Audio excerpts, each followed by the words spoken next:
They say life is just a collection of moments. Some small, some big. But every now and then, there's that one moment. One that comes out of nowhere. One that cracks something deep inside you. And no matter how much you try to glue it back together, you're never the same again. That moment? It came for me the day my stepson walked into that room. I wish I could say it was just a normal day. I wish I could say I didn't feel it coming. But I did. Not in a loud, obvious way. No, it was quiet. Subtle. Like a shift in the wind before a storm hits. Like that stillness right before thunder tears open the sky. And you know what's strange? The moment it happened, the second he stepped across that threshold, my heart did this thing. It skipped. Like it recognized something before my mind could catch up. There was something in his eyes that day. Not the usual teenage indifference. Not the quiet politeness he always wore like armor. No, this time, there was a knowing. A heaviness. Something that didn't belong to a boy anymore. And maybe that's why I didn't breathe right for the next few hours. Maybe that's why the air in that hallway felt thicker. Like the walls were holding their breath with me. I know how this sounds. I know what you're probably thinking. But if you've ever felt invisible, if you've ever been so desperate to be seen, to be felt, that you forget where the line is, you'll understand. You'll understand why I froze when he looked at me that way. Why I didn't open my mouth to stop him. Why something in me leaned forward instead of pulling away. I wish I could give you a clean story. One with clear villains and easy answers. But this story? It's messy. It's full of moments I'm not proud of. Full of thoughts I never wanted to admit out loud. But I'm telling it anyway. Because somewhere out there, someone else is standing in that same hallway, facing their own impossible moment. And maybe hearing mine will keep them from walking into the same room. Or maybe they'll walk in anyway, just like I did. So, if you're ready, if you want the truth, the raw, messy, human kind of truth, then stay with me. It's about to get uncomfortable. It's about to get real. And if you haven't already, subscribe now to Heartfelt Tales Unfold for the stories that live in the gray areas. The ones that blur the line between right and wrong. Because life doesn't always give you black and white. Sometimes all you've got is a shadow. Standing in the doorway. Our home was always quiet. Not the comforting kind of quiet. Not the peaceful, warm silence where people rest and feel safe. No, this was the kind of quiet that presses on your chest. That stretches across the room like fog. Like something's missing, but you can't quite name it. I used to think it was just stress. We were both busy. He worked long hours, came home tired, buried himself in the news or his phone. And me? I just floated, cooked the meals, cleaned the house. Went to bed before him most nights, just so I wouldn't have to notice the way he didn't touch me anymore. It's strange how a house can look picture perfect on the outside, but inside, feel colder than winter. We had the nice kitchen, the polished floors, the matching towels. But the air in there? It didn't hold laughter. It didn't hold affection. It held silence. And distance. We'd been married over 10 years. At first, it was good. Not fairy tale good, but comfortable. Safe. We weren't fiery. We weren't wild. But we had a rhythm. And then slowly, over time, that rhythm faded. He stopped asking how my day was. Stopped noticing new haircuts, new dresses. Even on the nights I stood in front of him, hoping he'd just see me. Really see me. Instead, he'd nod. Or worse, nothing at all. I can't tell you the last time he looked me in the eyes and smiled. Not the kind of smile that says, I want you. Just a smile. A moment of recognition. It was like I was living beside a man who used to know me. Now he was more like a tenant. Polite, distant, and uninterested. And then there was his son. My stepson. 18. He moved in full-time after his mother got remarried and relocated. Quiet boy. Polite to a fault. Always cleaned his dishes, kept to himself. At first, I thought he was just shy. But over time, I started to notice. He watched everything. Not in a creepy way. Just observant. He saw things his father didn't. Things I didn't think anyone noticed. Like when I wore perfume on a random Tuesday. Or when I cooked his favorite meal, even though I never asked. He'd nod, say thank you. And there was something in the way he said it. Like he meant it. Like it mattered to him that I noticed him, too. We never had deep conversations. But when we did talk, he listened. Really listened. His eyes didn't wander to his phone or the TV. He didn't interrupt. He just sat there, fully present. And when you haven't felt that in years, that kind of attention feels like sunlight after a long winter. I didn't think anything of it at first. He was just a respectful young man. A good kid. Thoughtful. Reserved. But then little things started happening. He'd offer to help carry groceries. He'd sit at the kitchen counter while I cooked, asking about my day. He'd compliment a necklace or a dress, softly, not flirty, just noticing. And I soaked it in. God, I soaked it in. Because for so long, no one had looked at me like I was worth paying attention to. No one had cared if I was tired, if I was lonely, if I was hurting. And then this young man, this boy I helped raise, he started doing all the things my husband no longer did. And I started leaning into it more than I should have. I found myself wearing lipstick to the grocery store again, fixing my hair before he came downstairs in the morning. I told myself it was innocent, that I just wanted to feel human again. But deep down, I think I already knew. I was reaching for something, craving something. And the worst part? I wasn't sure I wanted to stop. Because sometimes, loneliness doesn't feel like an empty room. Sometimes it feels like being surrounded by people, and still going unnoticed. And when someone finally looks at you like they see you, really see you, that kind of gaze, it can undo a person. That was the space we were in. A quiet house, a distant husband, a boy who looked with too much understanding in his eyes, and a woman, slowly forgetting where the line was. It started on a Thursday. I remember because it had rained the night before, and everything smelled like wet earth and fading summer. My head was pounding that morning. One of those dull, slow aches that settle behind your eyes and make everything feel too loud. So I called in sick. First time in a long while. I made myself some tea, curled up on the couch under the throw blanket, and tried to just breathe. The house was quiet. My husband had left that morning for an overnight work trip, some conference in another city. He kissed me on the forehead before leaving. Not the lips. Never the lips anymore. And when the door closed behind him, it felt like the house exhaled. Like it could finally relax. Like I could finally relax. Around noon, I was still in my robe, half asleep on the couch, when I heard the front door open. I wasn't expecting anyone. It was my stepson. He wasn't supposed to be home yet, school didn't end until 3. He stepped inside, saw me wrapped up on the couch, and paused. His backpack slid off his shoulder. "Hey," he said, his voice low, like he didn't want to startle me. "Hey," I answered, trying to sit up straighter. "You okay? Why are you home so early?"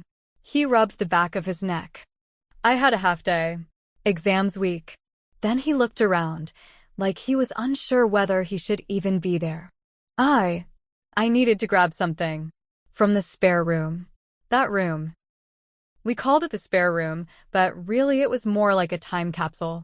Old furniture, dusty boxes, a lamp that never worked right. No one ever went in there. Not unless they had to. I blinked, still foggy from sleep and headache. "The spare room?" I asked. He nodded. "I think I left my sketch pad in there. From months ago." He walked slowly down the hall, then stopped. Right in front of the door. Hand hovering just above the knob. He didn't open it. He just stood there. Like he was waiting for something. Or someone. That's when I got up, walked over, and pulled open the drawer where we kept the spare key. We locked that room because of the loose window latch. It had a habit of sliding open in storms. More of a formality than anything else. When I handed him the key, that's when it happened. Our fingers touched. Barely. Just for a second. But it was like something passed between us. Like a tiny, electric thread. And I flinched. Not because it hurt, but because it didn't. It felt warm. Intentional. Like that single touch had weight. He looked at me then. Not the way a boy looks at a woman who raised him. Not even the way a student looks at a teacher. It was something else. I can't explain it, really. But there was a stillness in him. A quiet confidence. Like he was waiting to see what I would do next. And me? I should have laughed it off. Should have walked away. Instead, I just stood there, watching him unlock the door. He stepped inside, paused, looked around like he was remembering something. I leaned in the doorway, arms crossed, pretending not to care. But inside, I was spiraling. Why did I feel warm all of a sudden? Why did my pulse stick faster in my throat? Why was I still standing there, when I could have, should have, gone back to the couch? He found the sketch pad, held it up with a little smile. "Here it is," he said. I smiled back. Too long. Too much. And as he walked past me, close, too close, I caught his scent. Something clean. Faint cologne. A reminder that he wasn't a child anymore. Not by any stretch. He brushed my arm as he passed. Not by accident. I felt it. A deliberate graze. Soft. Almost apologetic. I should have said something. I didn't. I just closed the door behind him. And stood there, hands still on the knob, breath stuck in my chest. That was the moment. It didn't look like much from the outside. A sick day. A sketch pad. A shared glance. But something shifted. Subtle. Undeniable. Something in the air between us changed. Like we had both stepped onto a path we couldn't quite see, but already knew where it might lead. And I wish I could say I turned around. I wish I could say I locked that door and never opened it again. But the truth is, I went back to the couch, sat there in silence, and let myself remember how it felt when his fingers brushed mine. And how, for the first time in a very long time, I didn't feel invisible anymore. I sat there for a long time after he left the room. Just sitting, staring at nothing, trying to calm the noise inside my head. I told myself it was nothing, that it was just a moment, that I was tired, but I could still feel the warmth of his touch on my fingers, still smell the faint trace of his cologne in the hallway air. And that scared me, because it wasn't supposed to feel like that. He was my stepson. I had known him since he was barely a teenager. I helped pack his lunch for school. I reminded him to wear sunscreen in the summer. I bought his shampoo. But now I couldn't stop thinking about the way he looked at me. Not like a boy. Not even like a man. It was something else. Like he saw through me. Saw all the pieces I'd been hiding for years, the cracks. The longing. The ache. I hated myself for noticing. The way his eyes lingered when I walked into the room. The way his voice softened when we were alone. And I hated myself more for not looking away. I started questioning everything. Every smile. Every shared glance over dinner.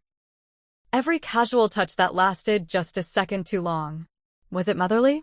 Was I imagining it? Was I lonely? Or was something else creeping in, something I didn't want to name? And then came the guilt. Thick. Heavy. Like a stone pressing down on my chest. I thought about my husband. About how far away he felt now. How our bed had turned cold, not from lack of heat, but from absence. His body was there some nights, but his mind? His heart? Gone. I tried. God, I tried to reach him.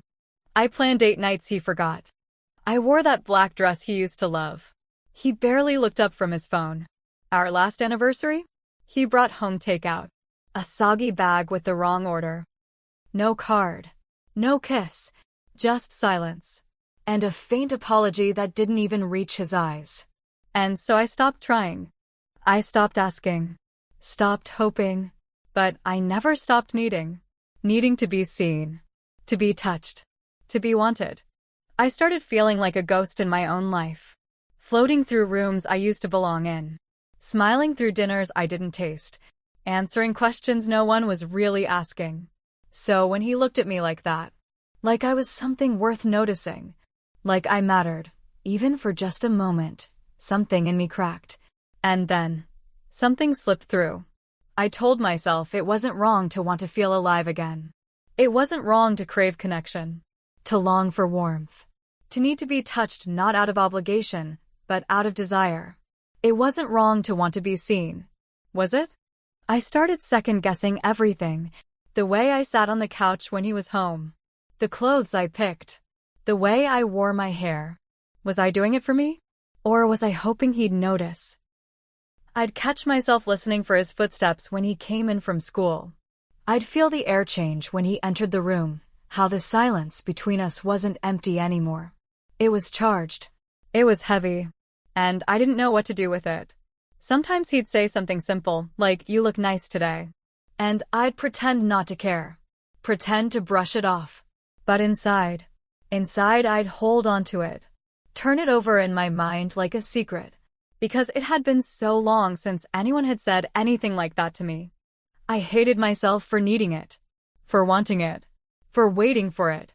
But the truth was, I was starved. Starved for attention. For softness. For someone to look at me like I was more than just a fixture in the background of their life. And maybe I started looking at him differently too. Not because I meant to. Not because I planned to.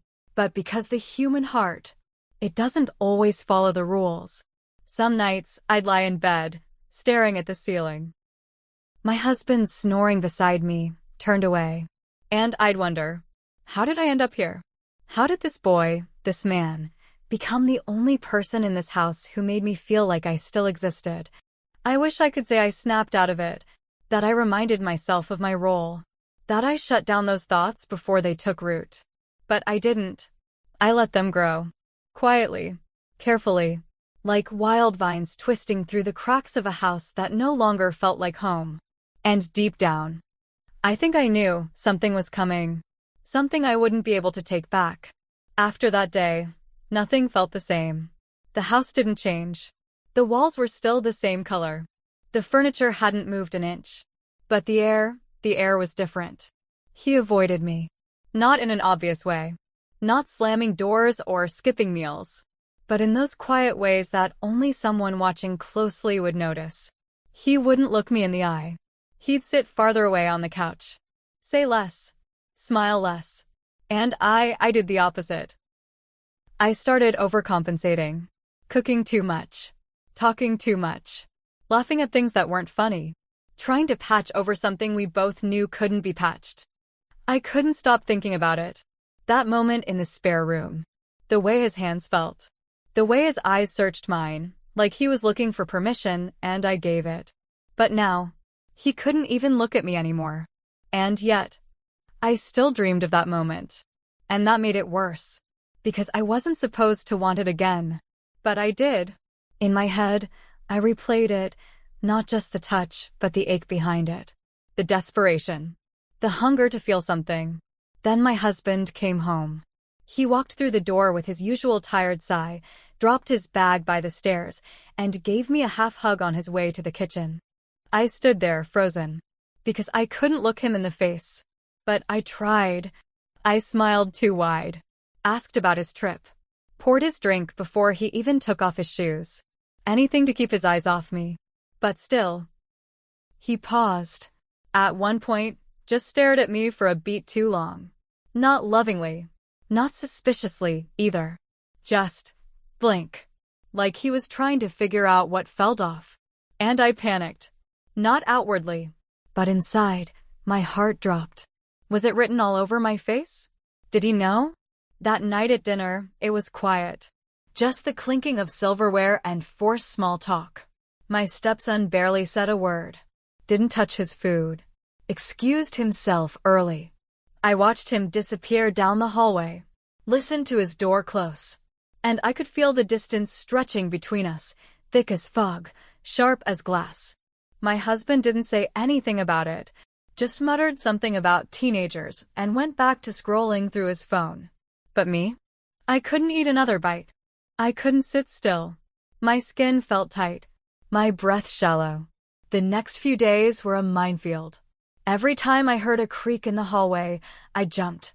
Every time my phone buzzed, I thought it might be him, saying something, anything. But he didn't. He kept to himself. Left early for school. Came home late. Headphones in. Eyes down. I tried to talk to him once, just in passing. Asked if he needed anything from the store. He didn't even stop walking. Just shook his head, barely audible, "No. I'm good." He couldn't even look at me anymore. And it crushed me.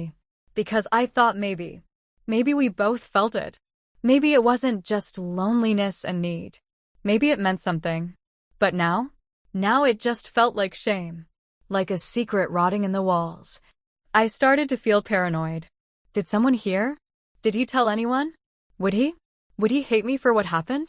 Would he hate himself? I lay awake at night, listening to the clock tick. Listening to the house breathe around me. Waiting for it all to come crashing down. Every glance from my husband felt like a spotlight.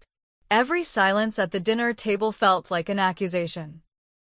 I checked the spare room more than once, like some part of me expected the air in there to still be thick with what we'd done.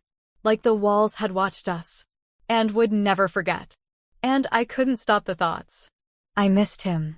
I missed his eyes. The way he listened. The way he made me feel like a woman again.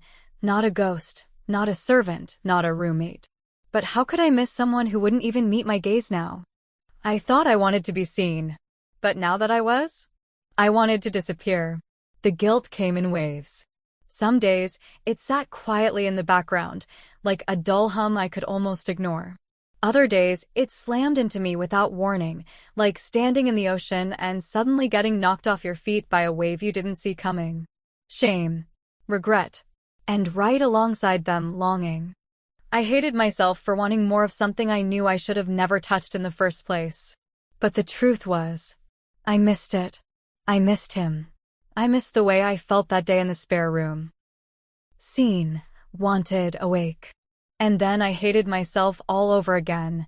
I started questioning everything. Everything I thought I knew about who I was, what I stood for.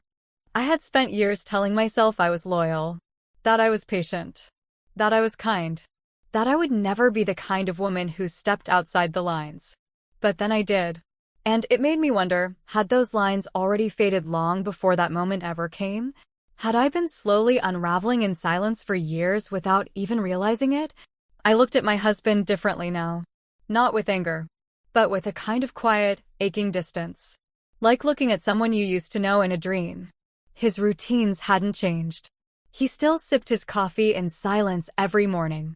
Still scrolled through the news while I made breakfast. Still slept turned away from me on the far side of the bed. And I wondered, was he lonely too?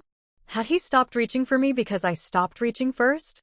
Or had we both just let go, one quiet day at a time? I thought about who I was before all this. Before the numbness. Before the ache. Before the touch that changed everything.